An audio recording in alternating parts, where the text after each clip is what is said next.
বৃষ্টির অজুহাতে বাজারে আবারও বেড়েছে সবজির দাম। আগুন লেগেছে বেগুনের দামে।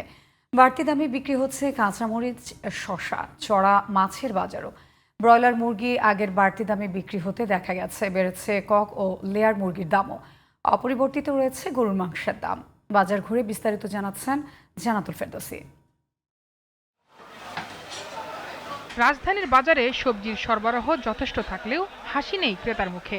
কাঁচামরিচ, বেগুন, কাঁকরোল, শসা সহ বেশ কিছু সবজি চড়া দামে কিনতে হচ্ছে তাদের। এর জন্য টানা বৃষ্টিকে দায়ী করছেন বিক্রেতারা। এদিকে 2 সপ্তাহ আগে বেড়ে যাওয়া পেঁয়াজের ঝাঁজ এখনো কমেনি। মোষের পানি গেলে মোষগুলো মারা যায়, এই জন্য মোষের দাম বেশি।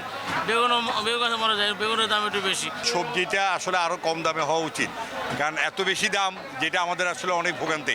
চড়া মাছের বাজারও রুই, কাতলা, ছোট মাছ সহ সব ধরনের মাছে বাড়তি দাম হাঁকছেন বিক্রেতারা। বাজার করতে গিয়ে হিসাব মেলাতে হিমশিম খেতে হচ্ছে নিম্ন আয়ের মানুষদের। পানিটা কম এই বছর, এই জন্য ইলিশ মাছটা সব মাছ দাম। পানির সামনে বাড়বো, মাছের দামও কমে যাবো। এই যে একটা রুই কিনলাম 1200 টাকা কেজি, তারপর একটা কাতলা মাছ 1000 টাকা কেজি। তো এগুলি তো এত দাম ছিল না আগে, কম। সাপ্তাহিক ছুটির দিনে বাজারেও দেখা গেল বাড়তি দামে বিক্রি হচ্ছে ব্রয়লার মুরগি।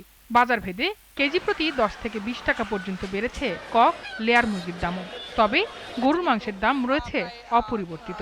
গত সপ্তাহে সোনালী মুরগি বিক্রি করছি 300-310, এই সপ্তাহে বেচতেছি 320।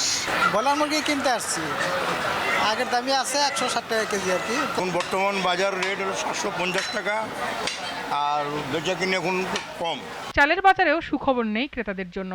বাজার নিয়ন্ত্রণে কার্যকর পদক্ষেপের দাবি ক্রেতাদের। চালের দাম যে 4-5 টাকা করে বাড়ছে কেজিতে, অনেক দামে আছে, আর কমও না বাড়ো। সবজিটা না রান্না করলেন, কিন্তু ভাতটা তো আপনাকে লাগবে।